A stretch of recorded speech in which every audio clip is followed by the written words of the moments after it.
pela oração de vocês, por abrir o caminho para a minha chegada aqui.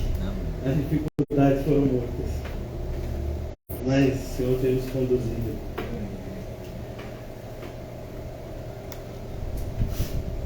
Obrigado, Senhor Jesus, por tão grande graça que nos alcançou de maneira poderosa, Senhor, nos trazendo das trevas para a luz. Obrigado, Senhor, por ter aberto as portas do Teu reino, nos preparando moradas eternas.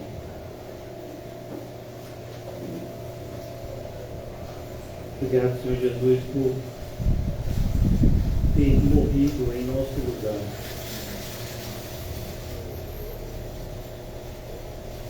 Rogamos para que o Senhor nos ajude a viver para a Tua glória, Senhor. Ajuda-nos, Senhor, como igreja, a cumprir a nossa missão evangelística, Senhor. Temos visto aqui no bairro um aumento da criminalidade, mortes, e tudo isso deve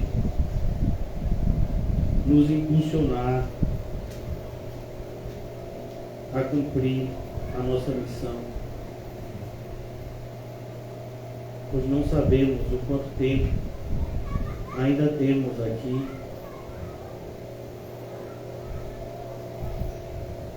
Nos ajuda, Senhor. Nos dá esse senso, Senhor, de privilégio, mas também de responsabilidade, pois somos Teus embaixadores, proclamando o Teu arrependimento salvífico, Senhor, para os Teus eleitos ouvirem a Tua voz e serem salvos. Nós temos plena convicção de fé que o Senhor nos colocou aqui, Senhor, neste local. Por isso nos ajuda, Senhor, a frutificar.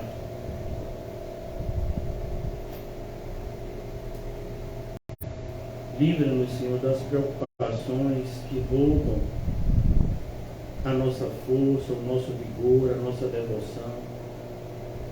Nos ajuda a descansar mais em Ti em relação às coisas materiais e a nos entregarmos mais e mais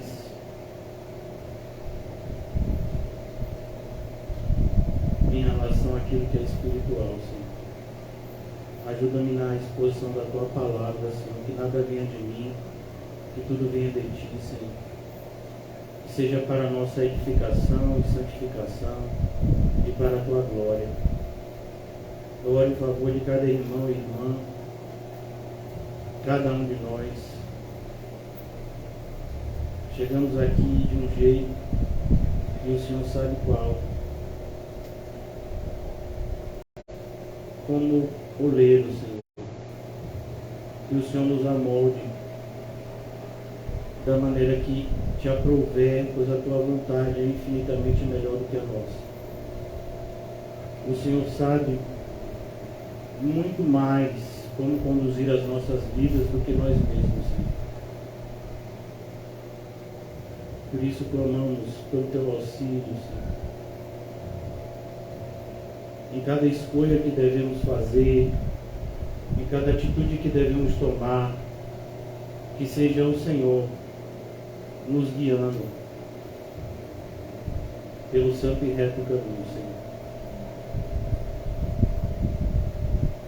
Mais uma vez oramos por esse bairro, por essa comunidade, Senhor, do Alto das Pombas.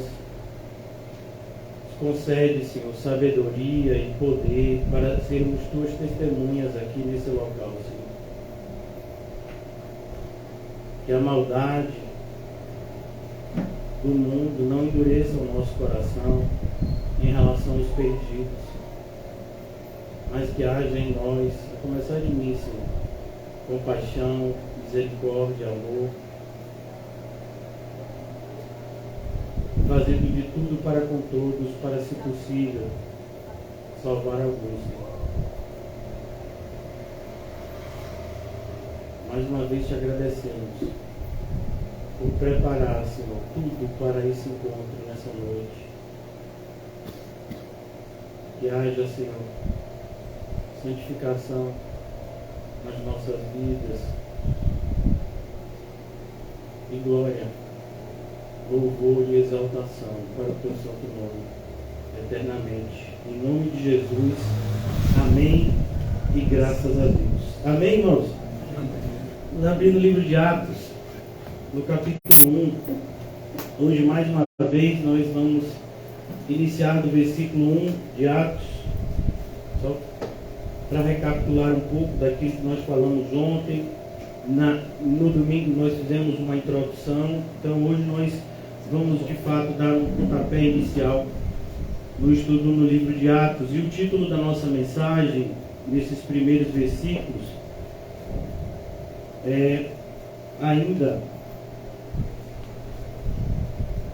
trata a respeito dessa ligação que nós podemos ver de forma muito clara que Lucas está fazendo do Evangelho que ele escreveu e desse livro de Atos. Percebemos muito claramente que os dois livros foram escritos pela mesma pessoa e que Atos vem ser uma segunda parte da obra de Lucas.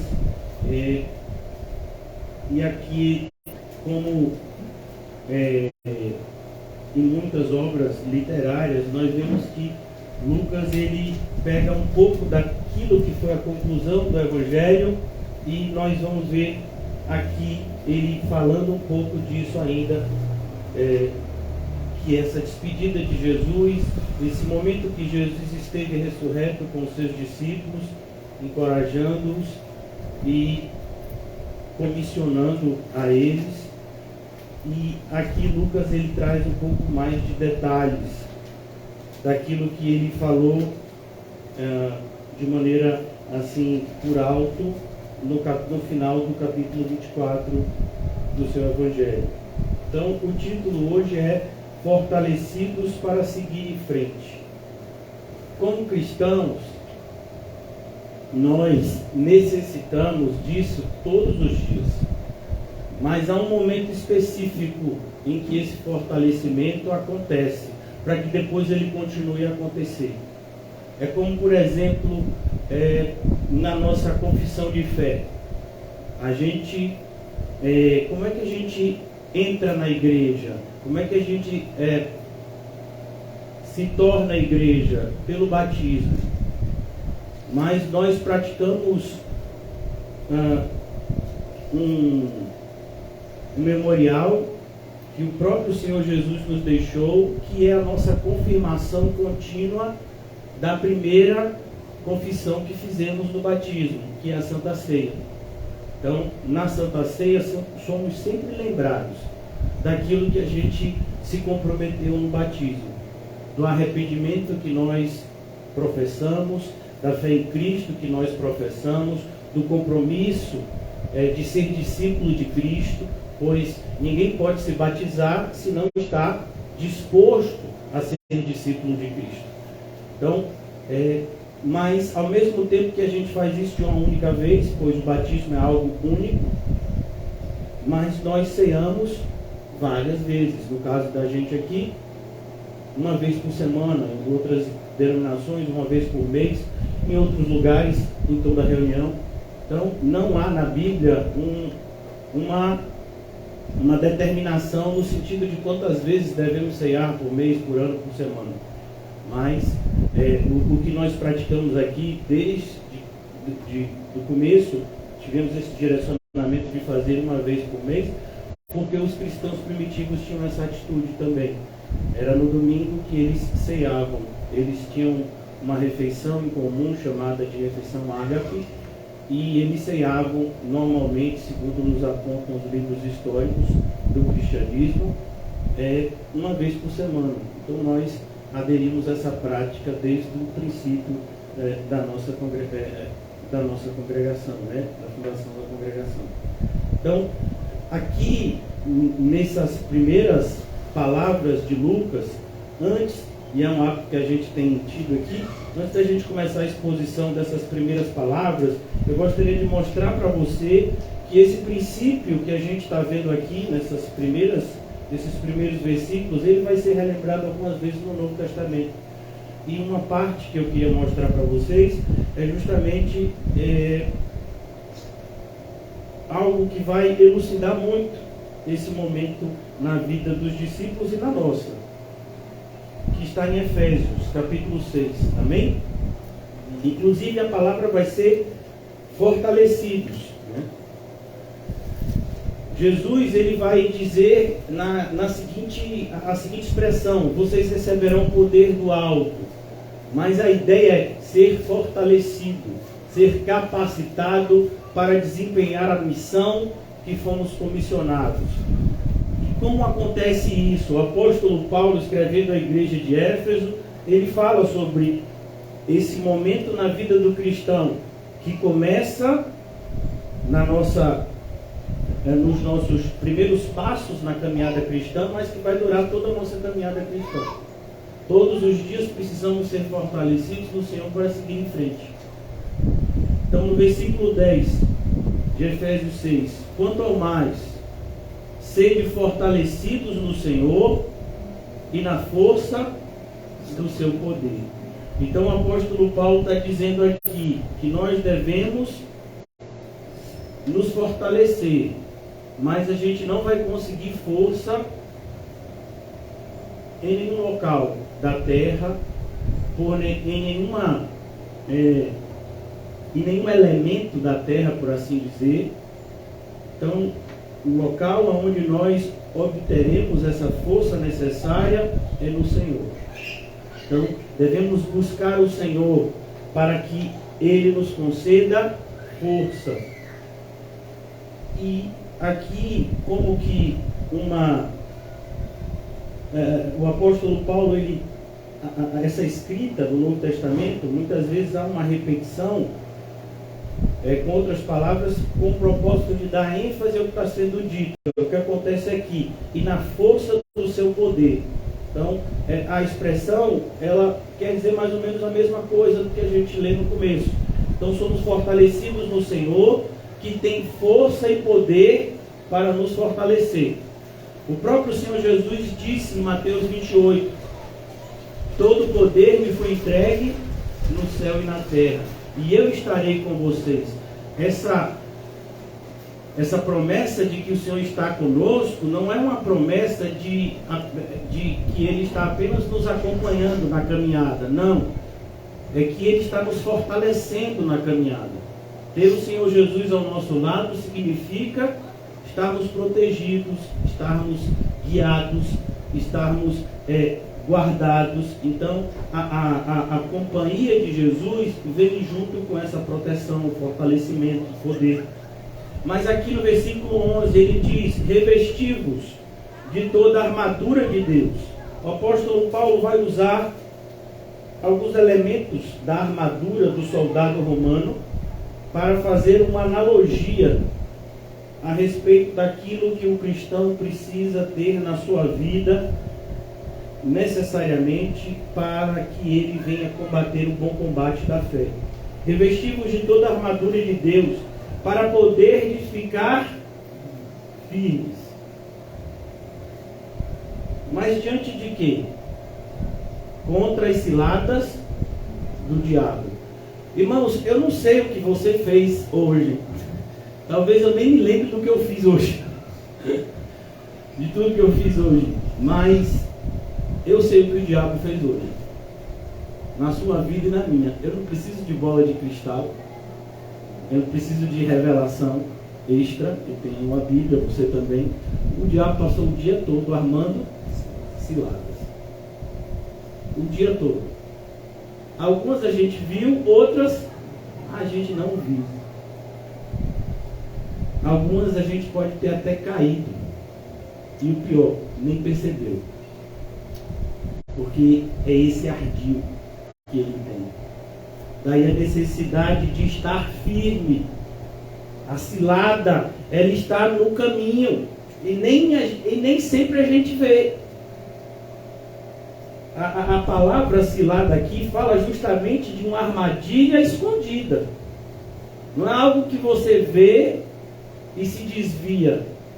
Não, é algo que está ali escondido, propositalmente escondido, para que você não veja e para que você caia, eu e você. Por isso a necessidade da gente estar fortalecido, porque Ele sabe onde está a armadilha. Ele sabe como nós podemos superar aquele obstáculo ou aquela armadilha. Então, essa força tem um objetivo, não é uma força abstrata contra um inimigo abstrato. Não, são coisas bem objetivas na vida do cristão. A gente tem visto muitas pessoas mistificando coisas que são extremamente práticas, como as ciladas do diabo. Então, aqui no versículo 12, só para que a gente possa concluir essa primeira parte, porque a nossa luta não é contra o sangue e a carne.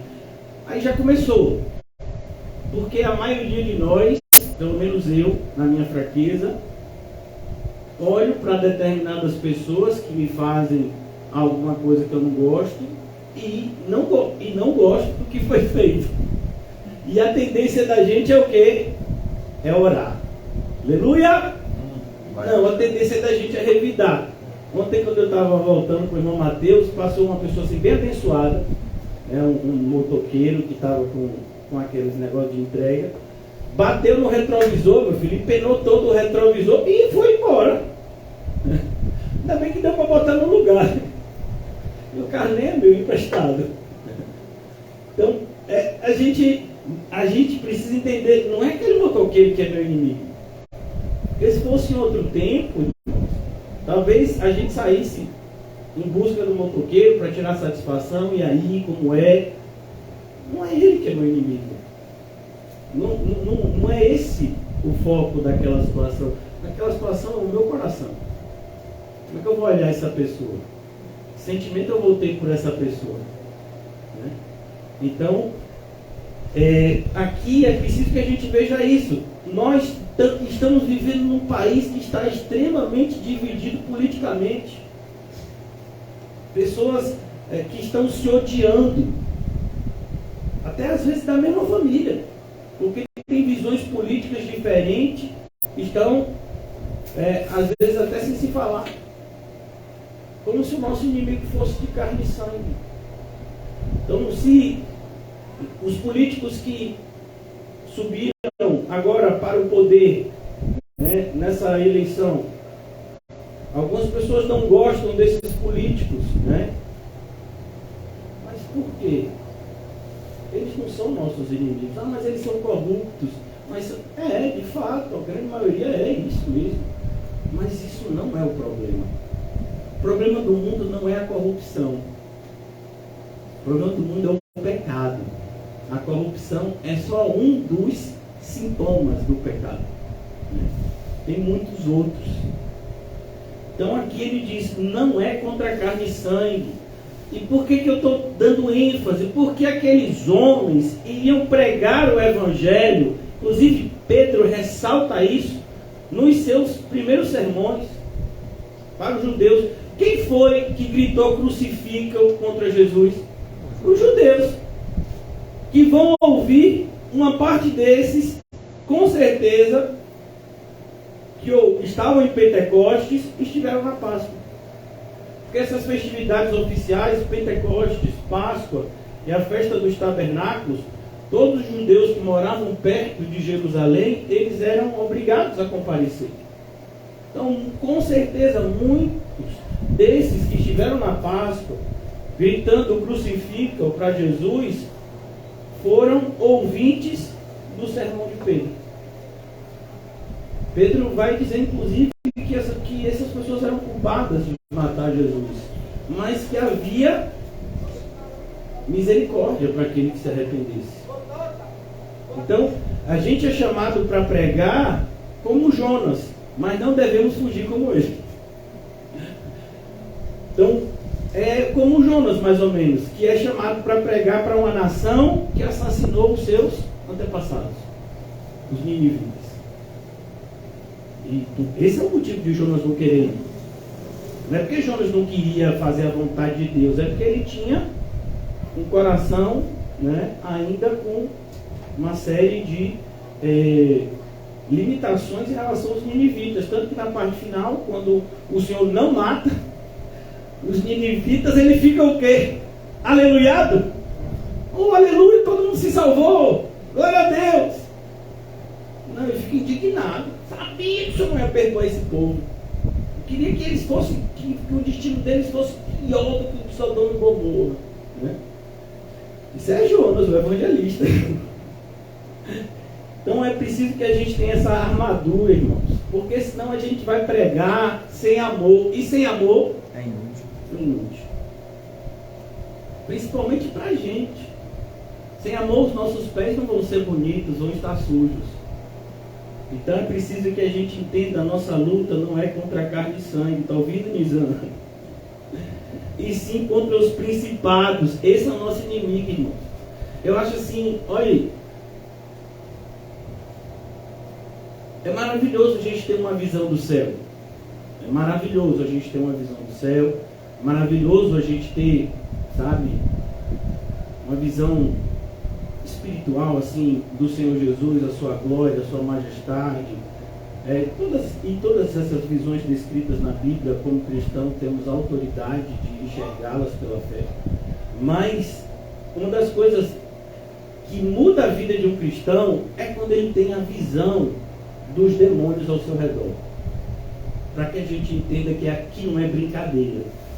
Que quando Paulo está dizendo aqui são principados e potestades, não é brincadeira, irmão. Não é filminho de terror de Hollywood. Não é demônio que você faz um ritual e ele vai embora e não volta mais. Não, é um demônio que você pode até expulsar pelo poder do Senhor Jesus, ele hoje, daqui a pouco ele está de volta.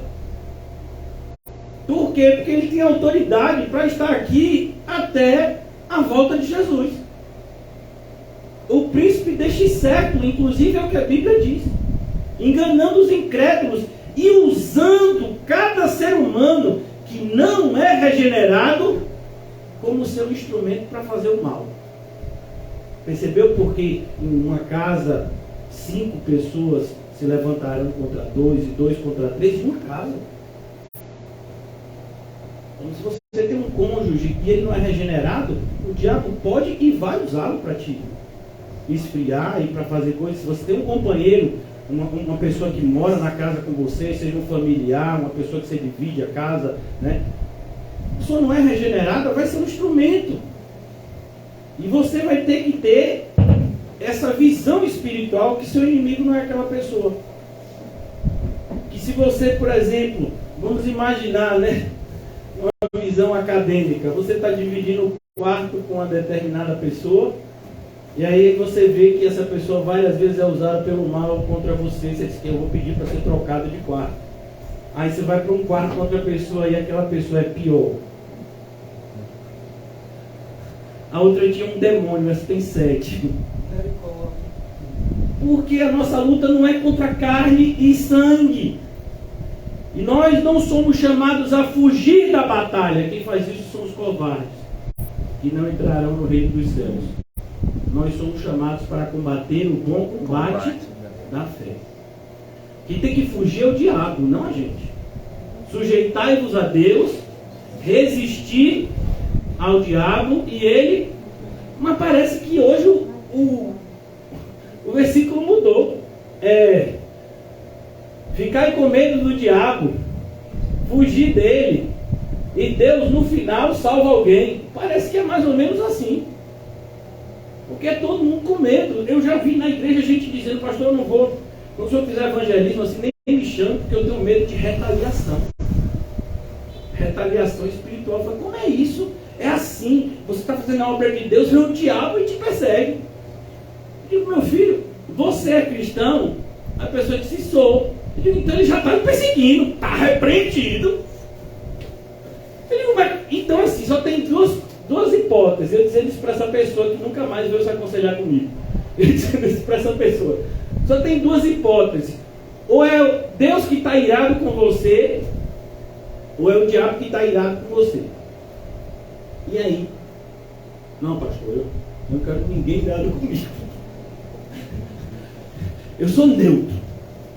Eu creio em Cristo, eu sou da paz, eu gosto das coisas boas. Tudo do bem. Então, não tem essa hipótese. Né? Essa pessoa, ela já foi enganada. E quem é que engana as pessoas? É Deus ou o diabo? O diabo, irmão. Então, muitas pessoas têm alimentado esse tipo de visão diabólica. De que a neutralidade é uma hipótese. Não, ela não é. Ela não é um caminho. A neutralidade não é um caminho. Ela faz parte do caminho largo. Ser neutro faz parte do caminho largo. Então a nossa luta não é contra a carne e sangue, é contra os principados, as potestades. E olha a expressão que Paulo vai dizer: contra os dominadores deste mundo tenebroso. Às vezes a gente precisa, infelizmente, de uma rajada de tiros, ouvir uma rajada de tiros, ou saber que lá na Ucrânia está tendo uma guerra que milhares estão morrendo, para entender que o mundo é tenebroso. Não, o mundo é tenebroso, irmão. Daqui a um mês vai ter um dos eventos mais tenebrosos da história da humanidade, Carnaval. Você sabia que isso é tenebroso? Ah, pastor, mas vai estar todo mundo rindo, se alegrando, pulando, bebendo, celebrando. Foram 2 anos sem comemorar Carnaval por causa do Covid. Então esse vai ser muito especial. Isso é tenebroso. Então, o mundo é tenebroso. A gente vendo isso ou não? A gente não precisa ver sangue e morte para saber que o mundo é tenebroso. Vá no shopping center. O mundo é tenebroso. Vá no shopping center sem dinheiro para você ver. Aí é terror. Então, cuidado. Os dominadores deste mundo estão agindo. Quem você acha que está por trás das lideranças políticas? Deus ou o diabo? Não, mas o último presidente, ele tinha assim uma inclinação evangélica. Você que pensa. Ele e o outro é a mesma coisa, meu filho. É o mesmo pacote. Não mudou nada. Né? Quem está por detrás são os mesmos demônios. Basta você ver que as pessoas continuam debaixo das mesmas dores, dos mesmos sofrimentos. Mudam os políticos, os pobres continuam pobres, a saúde continua precária e tantas outras coisas que a gente tem visto no nosso país há décadas, mesmo na mudança das cadeiras. Por quê? Porque quem está por detrás não muda. Desde a época dos imperadores romanos, não mudou. Os dominadores são esses que a gente tem que travar a batalha. E só quem pode lutar contra eles é eu e você. Por isso que Satanás investe tanto na gente. Para que a gente não tenha tempo de se preparar para o combate. E aí deixar ele agir livremente. Por isso precisamos ser fortalecidos no Senhor, na força do seu poder, para podermos enfrentar esses dominadores deste mundo tenebroso. Mas ele vai além. O apóstolo Paulo diz, agora de maneira assim a mostrar o exército que está em oposição à igreja. Forças espirituais do mal. Forças espirituais do mal. Então quando você anda na rua e uma pessoa te olha com raiva, sem nenhum motivo, o que você acha que está acontecendo? É porque aquela pessoa não gostou da cor da sua blusa? Não. O que você acha que determinadas pessoas te oferecem coisas que como cristão você não deve aceitar? Porque ela foi com sua cara? Não. Ah, mas essa pessoa está me oferecendo algo que é bom. Bom se você fosse ímpio, mas você é crente. Isso não é bom. Então, as forças espirituais do mal, elas estão trabalhando agora. Sabe, de noite, quando você for dormir, elas vão continuar trabalhando. De madrugada, se você acorda e vai no banheiro, sonolento, ela está trabalhando, ela não precisa dormir, você e eu precisamos. A gente para fazer uma refeição, ela não precisa. A gente para ir no banheiro, ela não precisa. O único propósito das forças espirituais do mal, é até redundância, né? É fazer o mal. 24 horas por dia, 7 dias por semana, 365 dias por ano. E se for bissexto, 366. E até a volta de Cristo. O tempo todo. Você está lá. Se você é um crente regenerado, eu quero acreditar que todos vocês são. Deixa eu ter esperança. Tem uma lista lá. Você já imaginou? Vamos imaginar você tendo uma visão espiritual da fortaleza dos demônios. Aí está lá o nome de 100 crentes que eles têm que perseguir aqui no Alto das Pombas. O seu nome está lá? Porque se o seu nome não estiver nessa lista que os demônios estão perseguindo, o seu nome está na outra lista. Que lista, pastor? Aqueles que estão debaixo da ira de Deus. O seu nome está em que lista? Os perseguidos pelos demônios ou os que ainda estão debaixo da ira de Deus? Os filhos da desobediência permanecem debaixo da ira de Deus. Então, quando o Senhor Jesus está fortalecendo os discípulos, não é um fortalecimento, né? Por isso que quando eu já tinha visto esse filme, sei lá, mais de 50 vezes, filme de Atos, e ainda aconselho os irmãos a assistirem, porque ele vai versículo por versículo, lendo o livro, né? E mostrando muitas partes. Mas assim, eu me decepcionei um pouco agora, porque é muito superficial. Sabe, a batalha espiritual é muito mais profunda do que aquele filme consegue mostrar.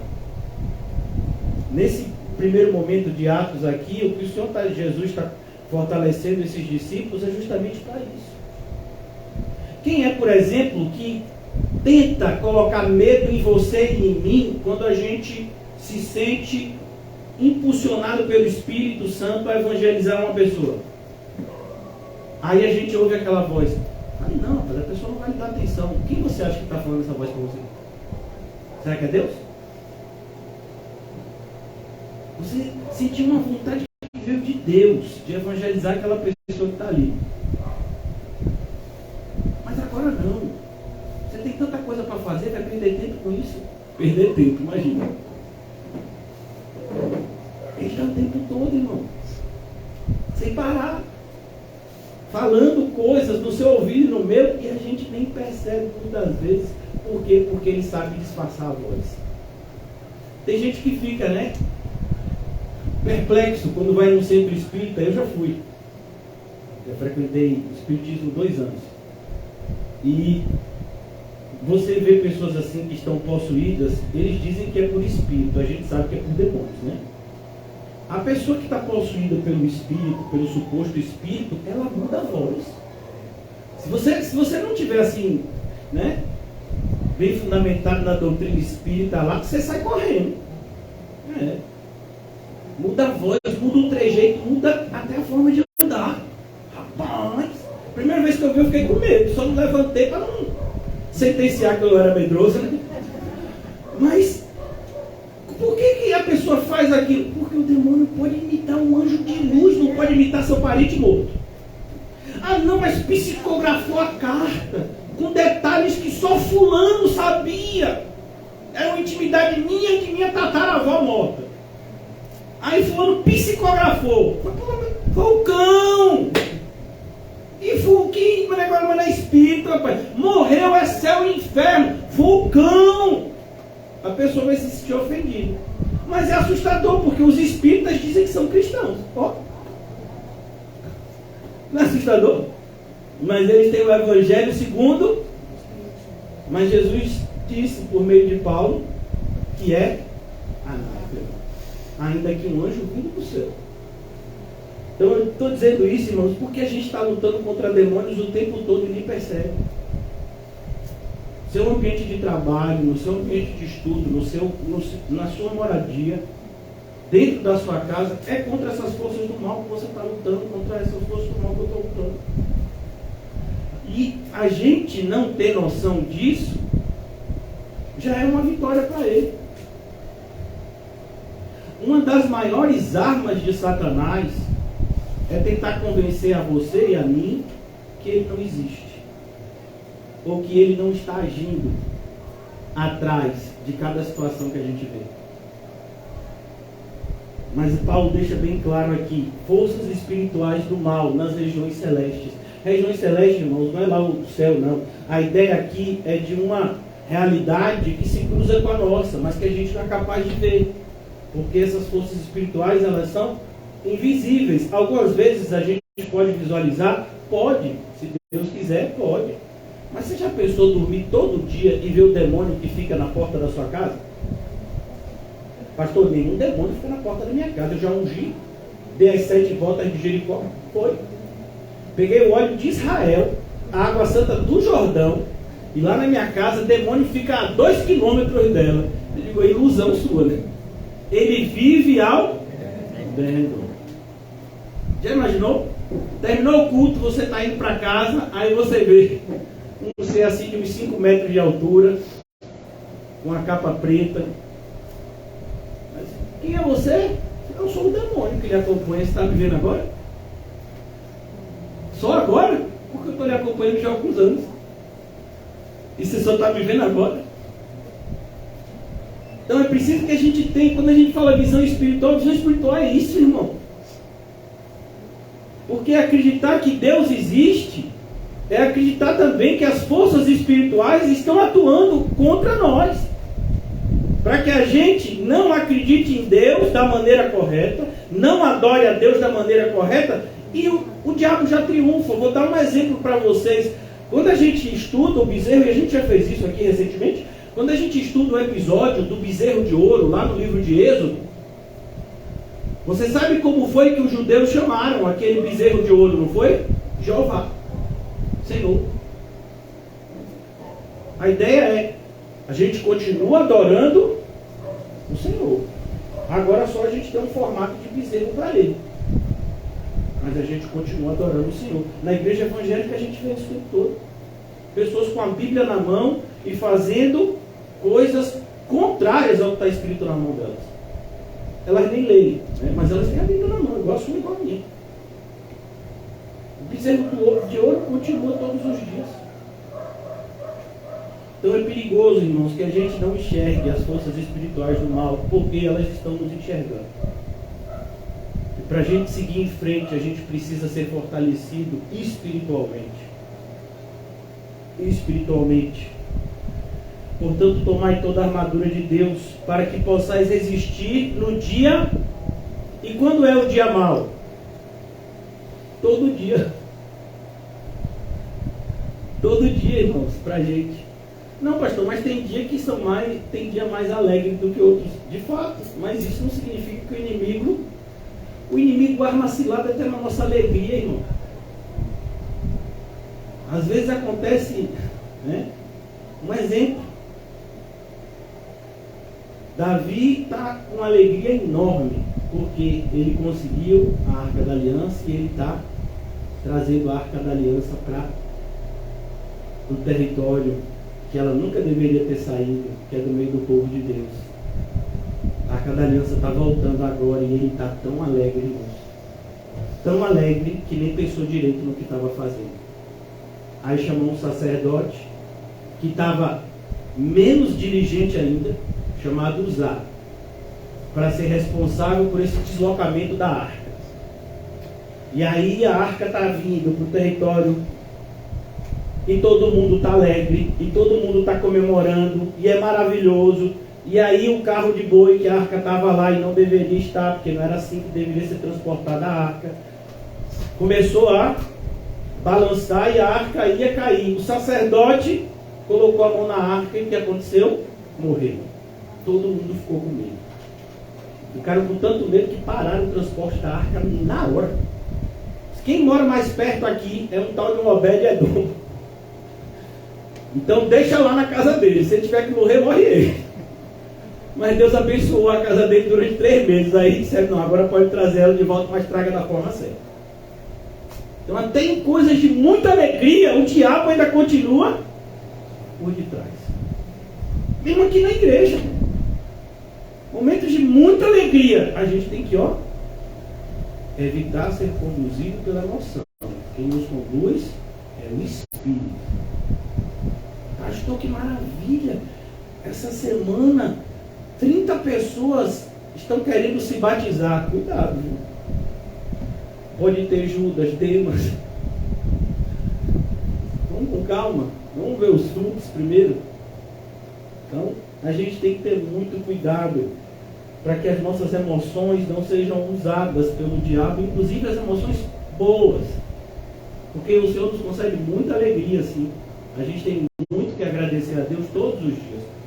Mas quando fala do dia mau, é porque as forças espirituais estão agindo e elas vão usar cada momento contra a gente, seja escassez, seja abundância.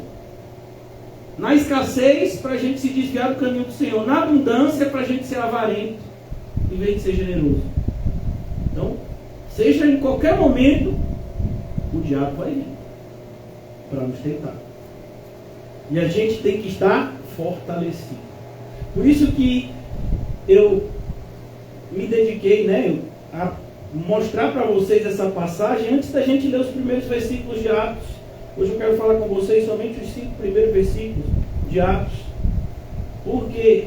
Porque aqui, durante esses 40 dias que Jesus passa com eles, Lucas já havia falado. Eu não vou pedir que vocês abram no Evangelho de Lucas, porque a gente já viu isso ontem.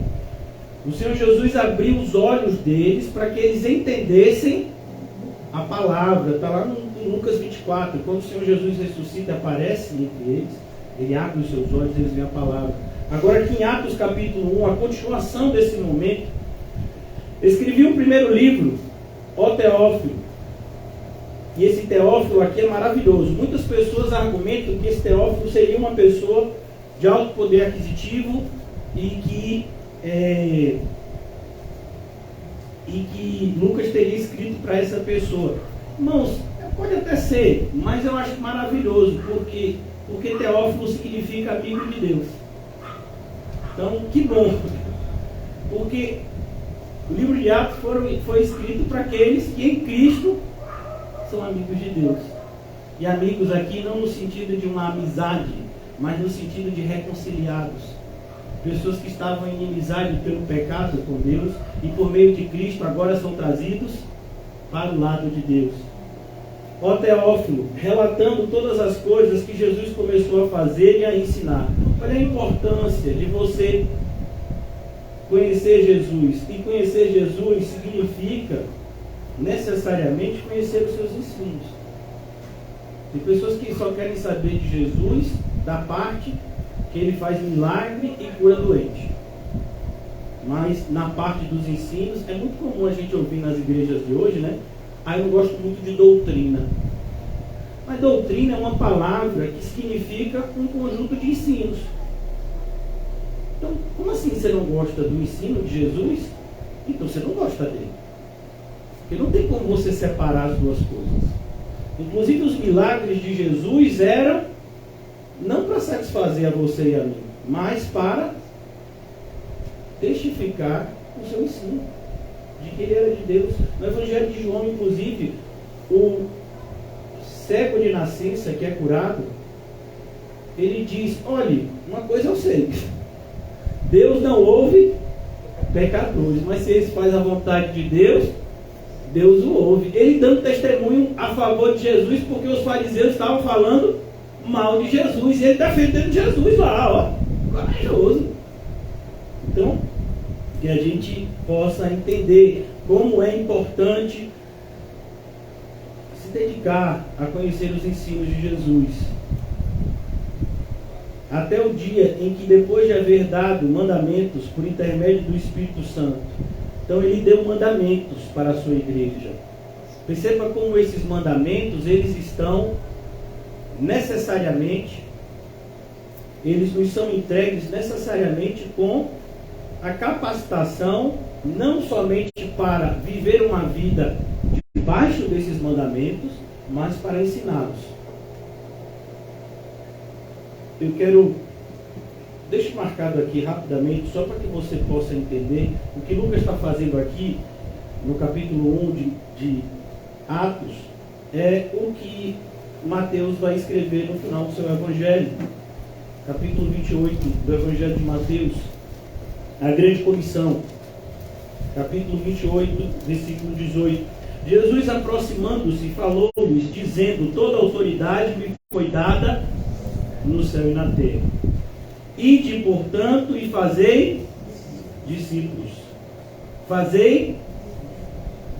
Os discípulos são nossos ou são de Jesus? Jesus. Ninguém aqui tem autoridade e ninguém tem poder para ter discípulos. Nós todos somos discípulos de Jesus e pregamos o Evangelho para que outras pessoas também se tornem seus discípulos.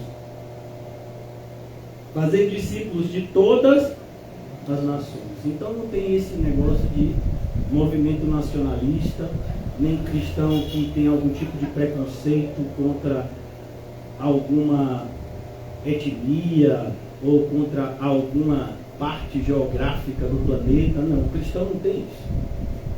O cristão sabe que cada ser humano, independente do aspecto físico e de onde nasceu,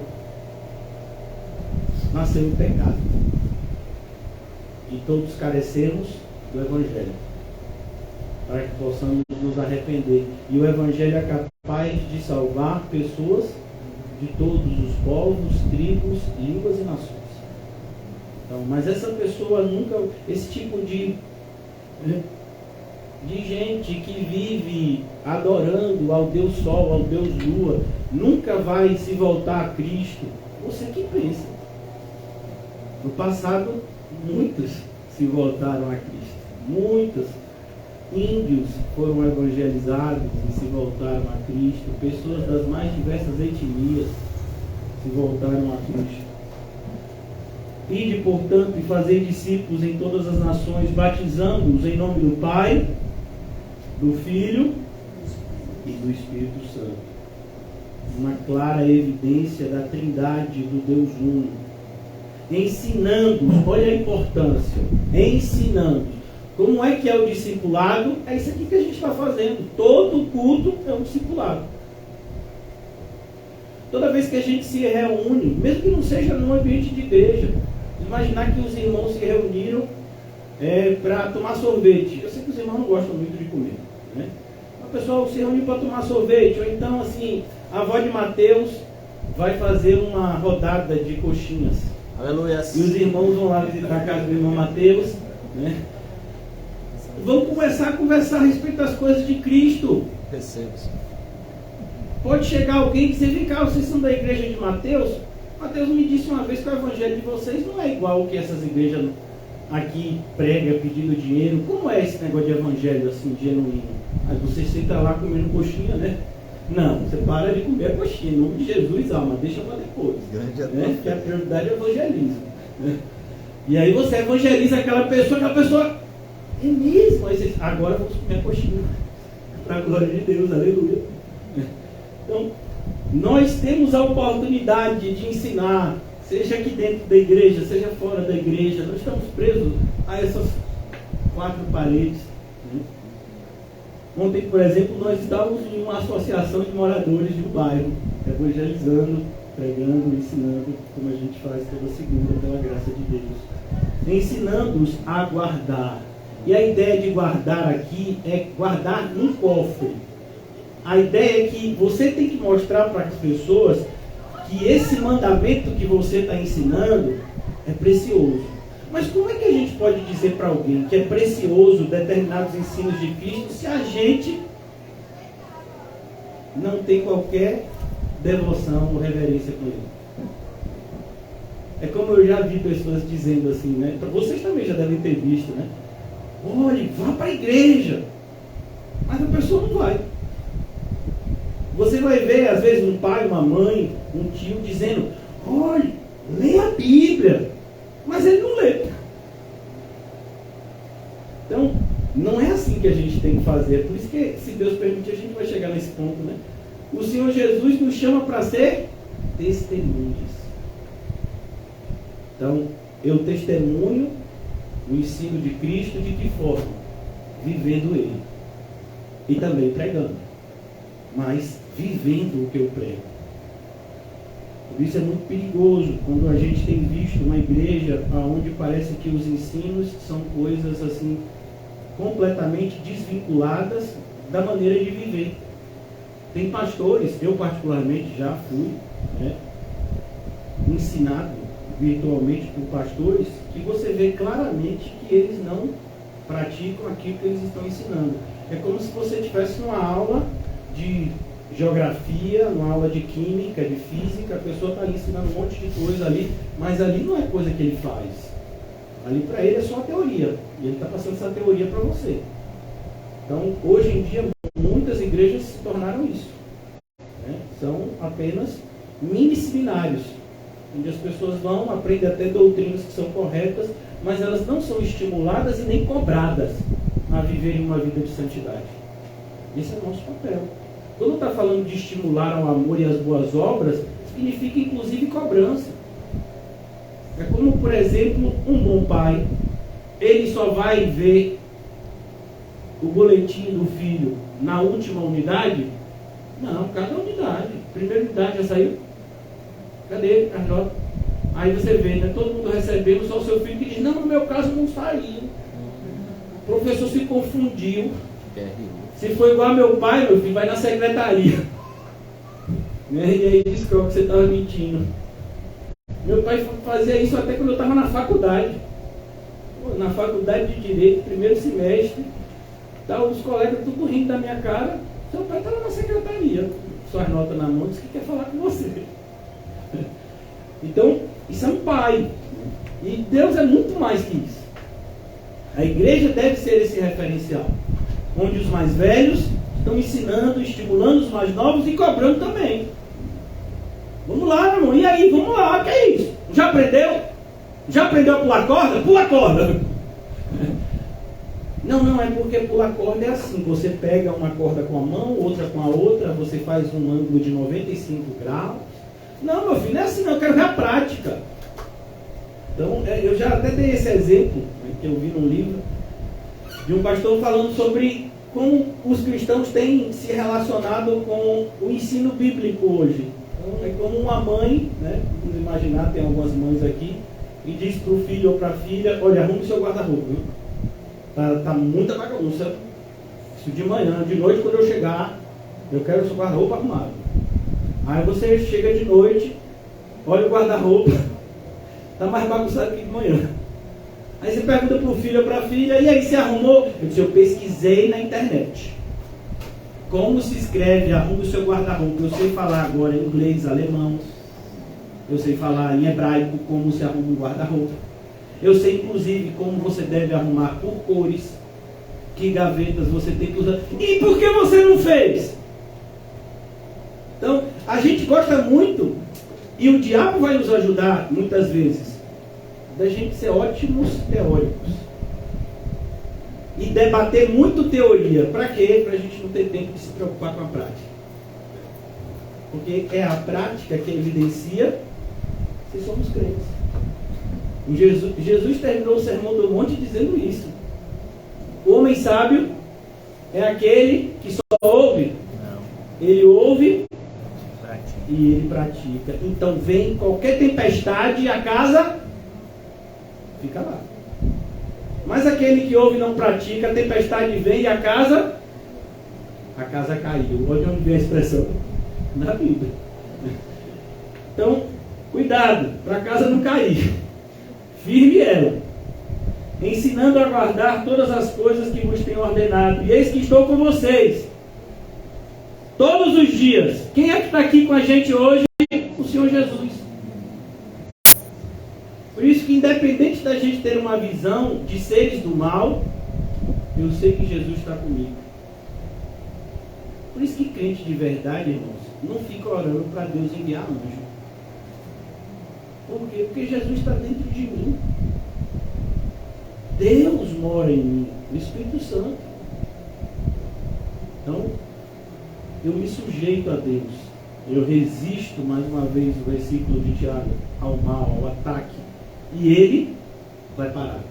Uma hora ele vai fugir. Significa que ele não vai voltar outra vez? Vai. Mas aquele ataque, daquele momento, vai cessar. Só concluindo. E eis que estou com vocês todos os dias, até a consumação dos séculos. E para a gente concluir, voltando para Atos, por intermédio do Espírito Santo, ele deu mandamentos aos apóstolos que escolheram. Os apóstolos que não é você que escolhe. Por exemplo, eu não escolhi ser pastor. Se fosse me dada essa escolha, com certeza eu não a faria. É o Senhor quem escolhe aqueles que Ele vai separar. Como, por exemplo, os apóstolos. Em um determinado momento a igreja cresceu e teve a necessidade de recolher alimentos, dividir alimentos, distribuir alimentos. E os apóstolos disseram que a gente não pode fazer isso. Não porque isso seria algo de menor importância. Tanto que as pessoas precisavam ser cheias do Espírito Santo. Mas a ideia aqui é de comissionamento.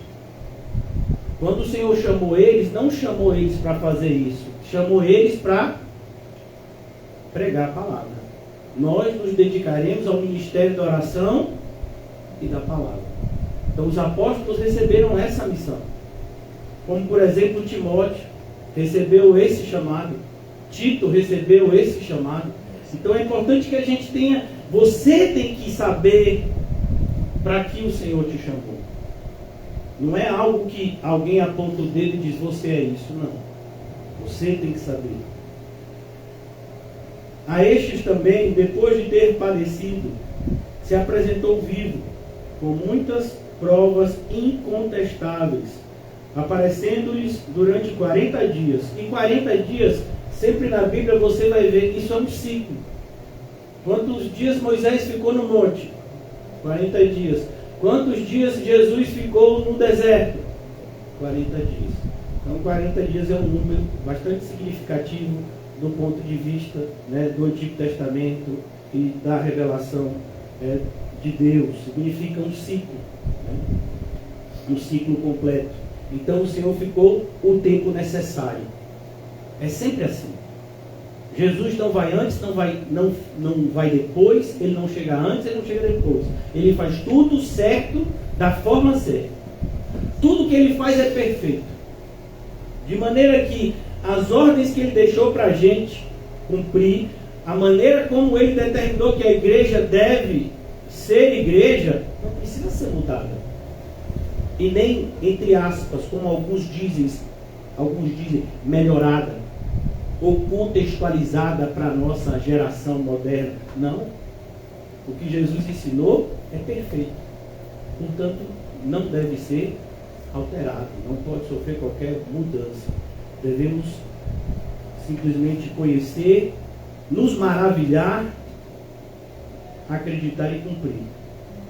Falando coisas concernentes ao reino de Deus. Olha como Jesus, ele sempre nos faz olhar para o reino de Deus. Mesmo um homem ímpio como Pilatos, Jesus falou que era rei. Mas o meu reino não é deste mundo. Então é importante que eu e você entendamos. Nós somos cidadãos do reino de Deus. Por isso que muitas vezes a nossa cidadania aqui na terra vai ser negligenciada por muitos. Porque a gente vai ser visto por alguns como inimigos, apesar da gente não enxergar ninguém como nosso inimigo. Porque os nossos inimigos não são de carne e osso, como a gente já falou. E comendo com eles. Olha a importância de se comer. Está vendo, irmãos? Então, quando o irmão for tocado pelo Senhor para trazer um bolo, uma coxinha, um quibe, um pãozinho de queijo, para os irmãos estarem comendo juntos, né? E comendo com eles, determinou-lhes que não se ausentassem de Jerusalém. E olha que coisa, é como se dissesse assim: você vai ficar no lugar que você quer correr de lá. Por quê? Porque Jerusalém é o lugar que mata profetas. Jerusalém é o lugar que há 40 dias Jesus tinha sido morto. E se mataram Jesus, imagine eu que sou discípulo dele. Então Jesus manda a gente ficar no lugar que a gente mais tem medo de ficar. Porque antes da gente iniciar a obra de Deus, o Senhor tem que tratar os nossos medos. Porque não dá para a gente fazer a obra de Deus com medo. Senão a gente vai sair no meio da obra e dar um mau testemunho. Porque os obstáculos vão ser muitos, os desafios vão ser muitos. E é preciso que a gente tenha essa coragem, que não é nossa, que é do Espírito Santo, mas que é evidenciada através do nosso comportamento. Essa coragem que nos faz ficar firme, mesmo em momentos que a gente quer correr. Então, por exemplo, se entrasse alguém aqui e dissesse: vou matar todo mundo que for crente, mas eu dou a oportunidade para quem não é crente de verdade, quem está aqui só de fachada e quer viver mais um dia, pode sair. Vou matar só quem é crente. Irmão, vou dizer assim, no meu íntimo ia dar vontade de correr. Mas aí o Espírito Santo, né, vai lembrando: você vai para o céu. Se você correr, além de você estar indo para o inferno, você ainda vai estar dando mau testemunho para a igreja, porque você é o pastor. Então, como o pastor é sério. Então, eu estou aqui me lembrando dessas coisas, aí às vezes levantou 1, 2, e você, pastor, vai ficar aí? Eu digo: meu filho, para quem eu irei? Pode mirar, meu filho. Você só vai me matar se Deus quiser. Igual essa Sadraque, Mesaque e Abednego, né? Se Deus quiser me livrar dessa bala, Ele livra. Se Ele não quiser também, Ele me leva. Ele sabe se é melhor ficar aqui ou se eu ir louco para o céu, né? Então, essa coragem que a gente precisa, porque os desafios vão vir, irmãos. Vão vir. E são desafios, como eu disse a vocês, que nem sempre, né, aparece lá, como quando você está jogando, né, um joguinho desses de videogame, de computador, celular. Desafio número 1. Não aparece, meu filho. É uma situação que aparentemente é igual a várias outras que você enfrentou, mas essa, o diabo botou uma armadilha num local que você não imaginava. E aí, quando você vê determinada coisa que você teme, você vai ser tentado a correr. Então, é preciso a gente entender que o Senhor Jesus, Ele nos manda ficar no lugar onde a gente não quer ficar. Era o lugar que esses discípulos não queriam estar, Jerusalém. Primeiro que a maioria deles era da onde? Da Galileia. A casa deles não era ali. A maioria dos discípulos, dos apóstolos, eles eram da região da Galileia. Mas o Senhor Jesus disse que vocês vão ficar em Jerusalém. É lá que a promessa vai se cumprir. Perceba que o Senhor Jesus nos dá ordenanças que vão doer, no sentido de que a nossa carne não vai ficar tranquila. No espírito a gente vai ficar em paz. Por quê? Porque se o Senhor mandou, Ele garante. A gente já leu em Mateus 28. Eu estou com vocês. Então eles ouviram isso. Vocês vão ficar aqui esses dias esperando em Jerusalém. Mas o Senhor Jesus subiu. E agora? Ele disse que continuaria aqui com a gente. Ele pode não estar fisicamente, mas Ele está aqui com a gente. Ele continua aqui com a gente. Isso é fé. Por isso que a repreensão de Tomé é tão importante para nós hoje. Tomé, você creu e você viu. Mas bem-aventurados são aqueles que não veem e creem. Então, a gente precisa acreditar. Jesus está aqui. Ele me mandou ir em tal lugar. Ele me mandou ficar aqui. Ele me mandou fazer isso. Está tudo dizendo para eu sair daqui o mais rápido possível. Mas Ele me mandou estar aqui, então eu vou ficar aqui. Aí passa alguém e diz: vou lhe matar. Vem cá, rapaz, você vai para aquele lugar. Você é doido? Então, foi o que Jesus disse para eles. Imagina esses homens dizendo, né? A gente está voltando para Jerusalém. Mas como é, rapaz? E você pensa que foi só nesse momento? Se você continuar no livro de Atos, você vai ver Paulo também indo para onde? Para Jerusalém. Anos depois. E aí a revelação era que Paulo seria o que em Jerusalém? Preso. E sofreria muito. E aí os irmãos em Cristo que amavam Paulo, disseram para Paulo que pega as suas coisas, Paulo, e ó, vai para bem longe daqui. Paulo disse, eu não posso fazer isso, porque quem está me mandando para Jerusalém é Jesus. Se eu for ser preso, é a vontade dele. Então, olha como se repete. Às vezes a gente nem percebeu isso, né? Mas está aqui, no livro, basta ser ler. E comendo com eles, determinou-lhes que não se ausentassem de Jerusalém. Isso significa assim, ele deu uma ordem. Mas que esperassem a promessa do Pai, a qual disse ele, de mim ouvistes, porque João na verdade batizou com água, mas vós sereis batizados. E essa expressão, irmãos, nada tem a ver com os batismos com o Espírito Santo que as pessoas dizem ser batizadas nos nossos dias, principalmente em virtude do movimento pentecostal e o seu crescimento quantitativo. Mas vós sereis batizados. A ideia aqui, a palavra batismo significa imersão, significa você mergulhar alguém. A ideia é, você vai ser mergulhado no Espírito Santo. Você agora vai ter o Espírito Santo na sua vida de uma forma que você nunca teve. Para você fazer o que você nunca conseguiria fazer sem ele. Então, isso é o batismo com o Espírito Santo. O batismo com o Espírito Santo não é a pessoa gritar, pular, chorar, falar um idioma que ninguém sabe o que é que significa. Não, isso nada tem a ver com o batismo com o Espírito Santo à luz da Bíblia. Mas é uma capacitação para a gente ser testemunha de Cristo.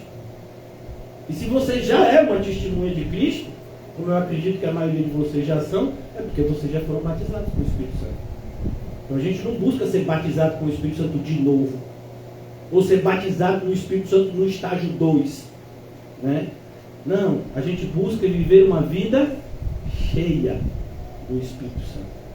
Então cuidado, que hoje em dia a teologia tem caminhado assim por direções muito distantes da Bíblia.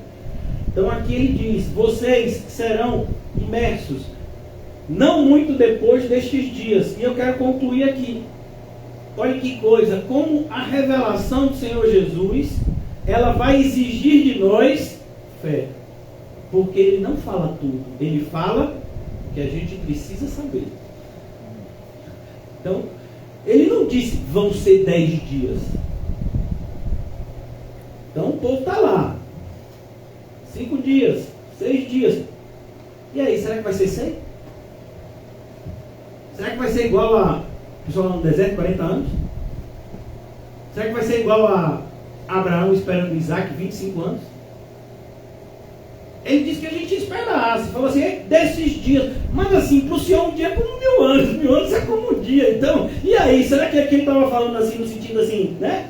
Literal, ou se ele estava falando no sentido assim, espiritual? Você acha que eles não debateram esse assunto, irmão? Eles eram homens igual a gente.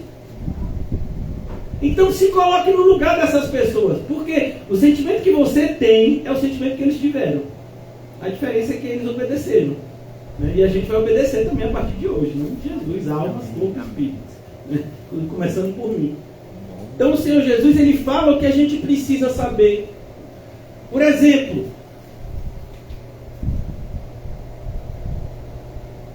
Satanás está armando ciladas. Você sabe quais são? Eu não sei. Você sabe que horas vai ser essa cilada? Eu também não sei. Ele está ao derredor, mas você sabe o local exato onde ele está? Será que ele está à esquerda ou à direita? Onde é que ele está aqui? Eu não sei. Eu sei que ele está. Então, nós sabemos o que precisamos saber. Nós não sabemos tudo. E por que isso é tão importante? Porque aí isso é fé. Mas a gente tem vivenciado dias, eu já vou até fechar aqui, que os irmãos ficarem mais em paz que eu estou concluindo. A gente tem vivido dias onde parece que as pessoas, né, elas querem uma agenda. Vem cá, ó pastor, o senhor me disse, eu não, né, esses pastores aí do revelamento, o senhor me disse que Deus vai fazer meu milagre, mas é na terça ou na quarta? Porque assim, na quarta-feira eu já tenho um compromisso. E eu precisava do milagre até terça. Porque eu já estou contando com ele para quarta.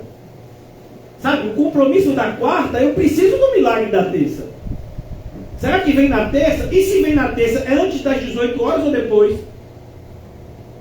Porque assim, quando dá 18 horas, eu começo a ter um compromisso assim que eu assumi. E aí sai como é, né? De repente, se Jesus me chamar, eu não vou poder abandonar o compromisso que eu assumi. Parece que as pessoas querem, né, que o Senhor se comprometa com a agenda deles. Deus não faz assim. Como foi que ele chamou Abraão? Mesma coisa. Abraão, sai da tua casa, sai do meio da tua parentela e vai para Canaã. Não, ele não disse vai para Canaã. Ele disse vai para a terra que eu te mostrarei. Todo dia. Vai, Abraão, por aqui, ó. Como era a nuvem no deserto? A nuvem se movia, o povo se movia. A nuvem parava, o povo parava. Então, a nossa vida é desse jeito. E é isso que é tão desconfortável para a gente. Porque a gente quer o quê? Pelo menos a maioria, né? A gente quer se organizar. A gente quer se organizar, mas aí Deus não deixa. Fica nesse negócio, aí ele vai fazer, mas quando é que vai ser esse negócio, rapaz? Que mesmo na igreja, a gente está esperando um avivamento, ó. Eu já ouvo falar desse, eu já ouvo, né? Ó, Senhor. Eu já ouço falar desse avivamento, já tem uns anos aí. Cadê esse avivamento que não vem, rapaz? Ó, então eu estou querendo mudar. Daqui a 2 anos, eu não sei aí se eu vou estar aqui ou não. Eu estou com pensamento de me mudar, sei lá, Canadá, Estados Unidos, né? Porque estão tendo planos de incentivo para imigrantes. Estou com pensamento assim, então esse avivamento tem que chegar antes, porque sabe como é, né? Não, irmão, não tem isso não. As informações são essas aqui. Quem te der alguma informação extra bíblica, não confie não. Que como diria uma pessoa espiritual, é seta. Qualquer informação extra bíblica não é bênção, é seta. Então, a gente sabe, mas o que a gente sabe, para a gente viver, vai ter que ter fé. Por isso que lá em Hebreus diz, sem fé é impossível agradar a Deus. Então, o Senhor diz assim para a gente, olha, você vai entrar pela porta estreita e você vai andar pelo caminho apertado. Aí de repente você passa num lugar que o caminho é mais apertado do que você está acostumado. Ah, mas ninguém me avisou. Eu estou pensando que é apertado, mas é apertado assim. Mas agora apertou mais assim. E ninguém me disse que afunila. Tinha que dizer. Só falou que é apertado. Olha, o Senhor nem falou que é apertado. Quem falou que é apertado foi o tradutor, que traduziu para o português. Porque no original, o autor, né, no caso do Evangelho de Mateus escreveu a palavra que no grego significa pressionado de todos os lados. Quer dizer apertado no sentido de estreito, né? Com a porta estreita. Não. O caminho você vai se sentir pressionado de todos os lados. Então de repente você está acostumado com essa pressão. Aí de repente vem uma pressão. De repente você se sente quase com uma panqueca. Não sei se vocês já tiveram essa vontade, ou só sou eu que sou meio doido. Quando eu comi assim, esse pão cacetinho, né? Você pega e faz assim. Eu acho que é chamada de pizza de pobre. Você pega e aí fica bem fininho assim, né? Aí você come. Pois é, aquele pão cacetinho espremido é você. No caminho, apertado. Tem momentos que o caminho vai ser mais apertado. Socorro. Mas ninguém me avisou. Avisou, você que não estudou, não sabia que apertado significa pressionado de todos os lados. Então, nós a palavra de Deus que nos mostra a maneira que a gente tem que viver. Nosso fortalecimento vem disso. Se a gente continuasse, né? O irmão José já fez uma exposição aqui muito boa a respeito da batalha espiritual e ele falou no capítulo 6 de Efésios. Se a gente tivesse continuado e você quiser ver o que o irmão José já ensinou, você vai ver como cada armadura, cada parte da armadura, a palavra de Deus ela está inserida. Como é que eu posso ter justiça sem a palavra de Deus? Como é que eu posso segurar a espada do Espírito sem a palavra de Deus? Como é que o escudo da fé funciona sem a palavra de Deus? Como é que eu posso usar a couraça da justiça, o cinto da verdade, sem a palavra de Deus? Então, a palavra está em tudo. Mas a palavra não nos revela tudo. De maneira que o que a palavra revela, para viver, precisa de fé. Como esses homens precisaram. E a Bíblia não fala no livro de Atos sobre isso, mas quando você estuda, né, o Novo Testamento, você vê uma narrativa de Paulo, lá em 1 Coríntios, capítulo 15, quando ele fala que testemunhas da ressurreição de Jesus foram 500. E que estavam no cenáculo na descida do Espírito Santo, quase 120. Eu não sei se de repente tinha assim, uma criança com estelinha. Aí você diz assim, e aí, tinham 120? Não, tinha quase 120, porque a estelinha não é toda a bichinha, né? É uma metadezinha. Pesa quanto, Juliano? Pesa quanto? Não, assim, uns 30? 28? Ah, rapaz, 28. Acho que não pesa nem do meu braço. Mas como? Mas come uns 5 quilos por dia. Então, quase 120 pessoas. Onde foram os 500? Porque não é fácil. Significa que esses 500 se perderam. Mas assim, eles perderam a descida do Espírito Santo. Que foi maravilhoso.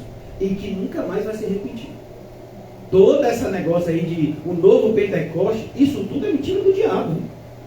Porque o Pentecoste, assim como a vinda de Cristo, é uma coisa única. É um acontecimento que demarca uma mudança no calendário, na cronologia da história do cristianismo. Então, ali era o início da igreja. Não vai ter um novo Pentecoste. Não vai ter um novo descer de línguas do Espírito. Não. Aquele momento foi um momento único. Como a vinda de Cristo, que não vai ser repetido. Ali foi o derramar para a igreja, a capacitação inicial. 380 pessoas perderam aquilo. Porque não conseguiram esperar 10 dias. Aí eu fico imaginando alguém dizendo assim, se eu soubesse que era 10 dias eu tinha ficado. Mas é porque eu imaginei que era mais. Eu pensei assim que era 30 dias, 40. Porque assim eu fiz os cálculos. Jesus ficou quantos dias com a gente? 40. Então assim, para ele enviar isso daí que ele falou, Consolador, deve demorar no mínimo 40. Então assim, 40, não sei se eu consigo esperar. Mas em 10 dias veio a promessa. Mas dos 500 só tinham quase 120. Então que a gente seja estimulado, irmãos, a seguir em frente. Porque a influência para abandonar, todos nós já sofremos todos os dias. A gente falou ontem, né? De Satanás, do mundo e da nossa própria carne. Eles estão cooperando o tempo todo para a gente não seguir as ordenanças do Senhor. Então, vale a pena, irmão. O Senhor deu a ordem. Se estimular. Aí, de repente, um irmão olha para o outro e diz, rapaz, mas já foi 7 dias. Não, irmão, eu vou ficar. Vai ter coxinha. Vou ficar. Né? Então, cuidado. Porque como a gente leu ontem, para alguns a volta do Senhor será como um ladrão. Jesus contou a história das 10 virgens justamente para nos mostrar a importância de estarmos o tempo todo preparados. A gente começou orando, né? pela comunidade aqui do Alto das Pombas, porque está tendo um aumento da criminalidade aqui, não é isso mesmo? Na última semana. Então, imagine essas pessoas que morreram, foram assassinadas. Será que a pessoa estava esperando isso? Por mais que a pessoa estivesse assim, né? Imaginando que alguém estava querendo fazer o mal a ela, mas a pessoa não sabe o momento exato. Se soubesse, corria. Se soubesse, se escondia, ou pelo menos tentava. A mesma coisa, e 10 milhões de vezes pior, é a volta do Senhor Jesus, porque ninguém vai conseguir se esconder. E Ele vai voltar, e para muitos vai ser de forma inesperada. Mas Ele já avisou. Então, por que eu e você não estamos nos preparando? Não estamos apressando a volta dele. De que forma? Testemunhando a Cristo e o Evangelho. Entesourando no céu. Maravilhoso isso. Então, que o Senhor Jesus nos estimule, irmãos, a viver essa vida que vale a pena ser vivida. Que quando chegar o nosso último dia, a gente não vai ter vontade de olhar para trás, só de olhar para frente. Aquela porta de ouro bem brilhante, assim, se abrindo. E o Senhor Jesus dizendo: vinde, benditos de meu Pai. Um bom sonho, né? Glória a Deus. Imagine que maravilha. Glória a Deus. Mas esse sonho começa agora. Toda jornada começa com o primeiro passo. E é de passo em passo. Amém. A gente chegou aqui, a gente conseguiu dar 5 passos de vez? Não, a gente dá um de cada vez. Se você tentar mais de um, pergunte a Estelinha o que é que acontece. Ela vai lhe mostrar os joelhos. Né, minha irmãzinha? Ela disse que foi o vento que derrubou ela. Eu fico imaginando que pode ter sido algum ser espiritual do mal que se materializou, né? Mas se a gente tentar dar mais de um passo de vez, a gente vai cair. É verdade. Porque o Senhor nos fez bípedes. Oh Deus. Então a gente dá um passo, e depois a gente dá outro passo, e a gente dá outro passo. E é assim que a gente consegue andar centenas, milhares de quilômetros, se o Senhor quiser. Mas é um passo de cada vez. É um culto de cada vez. É um pecado que a gente abandona de cada vez. É um olho que a gente arranca de cada vez. É uma trave que a gente vai tirando de cada vez. E esse é o processo de santificação. Eu e você somos chamados. Não existe mágica. Não existe, olha, eu vou hoje entrar na igreja e vou sair daqui quase um anjo. Não existe isso, não. É de pouquinho em pouquinho. Por isso que as igrejas bíblicas, elas são como as nossas, não ficam cheias. Porque as pessoas não querem essa verdade, que é de pouquinho em pouquinho. As pessoas querem fórmulas mágicas. Como, por exemplo, né, falar numa linguagem que a gente entende, até porque a maioria de vocês são saudáveis, mas eu não sou. Então, quando você quer perder peso, Socorro. você quer alguém que diga assim, você precisa de uma reeducação alimentar, ou você quer alguém que te fale da dieta da lua, do sol, da água, do alface, e te prometa que você vai perder 10 quilos em 5 dias? Né? Ninguém te fala que se você fizer essa dieta da lua, do sol, do alface, do abacaxi, você corre o risco de ficar doente, ser internado na emergência. Ninguém te diz isso. Mas aquele médico que te orientou corretamente, ou nutricionista, que disse, você precisa de uma reeducação alimentar e provavelmente isso é algo assim, você chegar no seu peso ideal daqui 6 meses, no meu caso, 1 ano ou 2.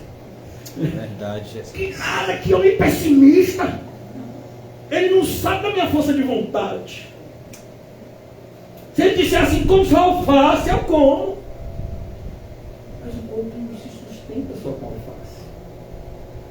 Então, a gente quer sempre o quê? Fórmulas mágicas.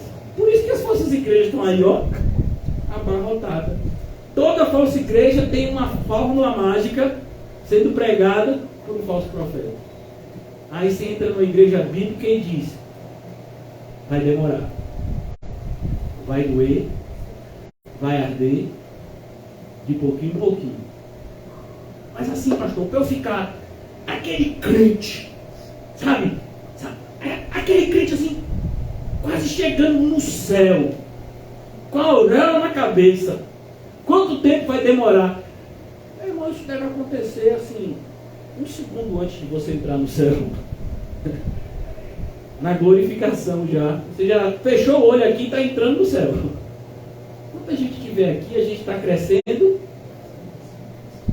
todos os dias. Se perguntasse para um cristão, como o apóstolo João, que ficou mais tempo aqui na terra, né? Teve o ministério dos apóstolos mais duradouro. O apóstolo João, sei lá, com 50 anos de ministério. E aí, João, você é super crente? Ele disse, não sou não. Ele escreve a epístola e diz, filhinhos, não pequeis. Mas se pecar, abandone tudo, chute o pau na barraca? Não. Sabemos que temos um advogado, Jesus Cristo. E se você disser que não tem pecado, você é um mentiroso. Isso é um senhor de idade. Escreve numa carta de como ser cristão. E a gente chega na nossa geração e tem esses bispos, apóstolos, né? Que para você falar com ele, meu filho, você tem que estar jejuando. Porque eles são mega santos. São os operadores de milagre da nossa geração. E lota. E enche. Você sabe que enche. Enche estádio de futebol. Enriquece as pessoas. Mas está levando elas e ele mesmo ao inferno. Então, vamos lá, irmãos. É um passo de cada vez. Isso é para o nosso bem. Por quê? Porque a gente não tem estrutura para saber determinadas coisas que irão acontecer daqui a alguns anos. Já dei o exemplo. Se eu soubesse como minha vida estaria hoje, talvez há 10 anos atrás eu tivesse corrido do chamado. Porque logo quando eu comecei no verdadeiro evangelho, eu não faço não. Comecei no verdadeiro evangelho, não. O verdadeiro evangelho é difícil. O evangelho é estreito. É caminho apertado, é cruz. Mas meu irmão não tinha ideia do que eu estava falando. E eu tenho certeza que se o Senhor me levar em 5 anos, daqui a 5 anos eu vou olhar e dizer, rapaz, se fosse lá em 2023, que eu soubesse que eu ia passar em 2025, ainda bem que Deus enviou o irmão Paulinho e disse, vai estreitar tudo, pastor. Só me falou o que era. Então, irmãos, a Bíblia está aqui dizendo como a gente tem que viver o dia a dia, nesse processo de santificação que é de pouquinho em pouquinho. Pastor, o senhor está enrolando. Não, vou concluir agora. Por que de pouquinho em pouquinho? Porque eu desviar também de pouquinho em pouquinho. Então a gente não se desvia num dia. Uma pessoa não vem para a igreja, ouve uma pregação e fica com raiva e diz que nunca mais volta. Não, ela ficou com raiva há 50 pregações atrás. E aquilo foi crescendo. E muitas vezes a sedução do mundo começou a agir sem que ninguém soubesse. Talvez nem a própria pessoa. E aquilo começou a crescer. E a pessoa começou a se desviar dentro da igreja. Até que chega um momento que ela sai. A pessoa não sai em um dia. Ela começou a sair, muito tempo antes. Como o apóstolo Paulo, ele não abandonou Demas em um dia. Ele já tinha abandonado. O contrário. Demas não abandonou. Isso, Demas não abandonou Paulo em um dia. Ele já tinha abandonado. Tanto que Paulo diz, Demas amava o mundo. Eu é que não sabia. Porque a minha visão de Paulo é limitada. Mas ele amava o mundo. E agora ele demonstrou isso. O apóstolo João, nessa mesma direção, diz que na época dele, apóstolo João, saíram do nosso meio, porque não eram dos nossos. Será que isso é motivo de alegria? Com certeza não. Então a gente tem que ter muito cuidado, irmãos, com o nosso andar diário. Porque todo dia ou a gente dá um passo para mais perto de Jesus, ou a gente dá um passo mais para longe. E assim, é perigoso. Por quê? Porque quando a gente às vezes vai se distanciando, a gente não percebe.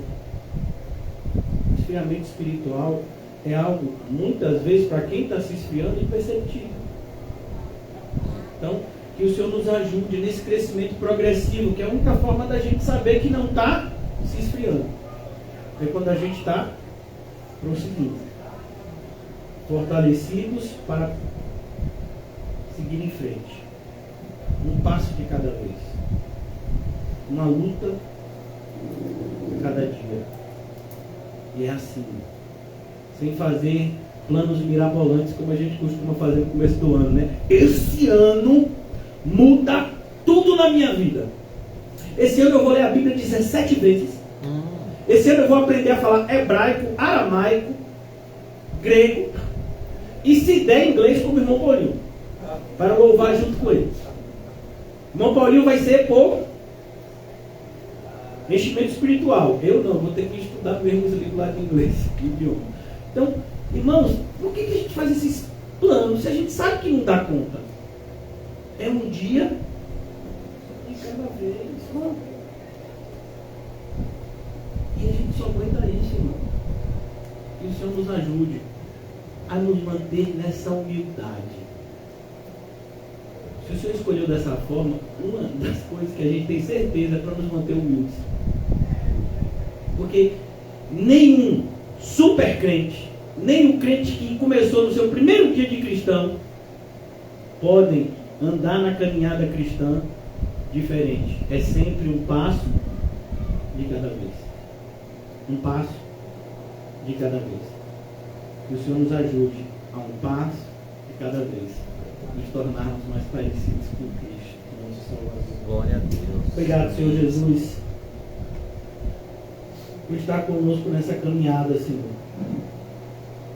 Nós cremos que o Senhor está conosco, pois a Tua palavra para nós é viva e real, é eficaz, reveladora, Senhor. Tanto daquilo que vemos fora de nós, como aquilo que vemos dentro de nós, sabemos que a Tua palavra nos revela. Por isso nos ajuda, Senhor, a adequarmos a nossa vida à Tua palavra e não o contrário. Usarmos a Tua palavra para vivermos a vida do nosso jeito. Começar de mim, Senhor. Ajuda-nos. E mais ainda, Senhor, eu te peço, por mim, por cada irmão aqui, como igreja, ajuda-nos, Senhor, a evangelizar, a começar orando pelo evangelismo, Senhor. Que todos nós saímos daqui nessa noite com o nosso coração contrito pelas almas que têm perecido sem Cristo.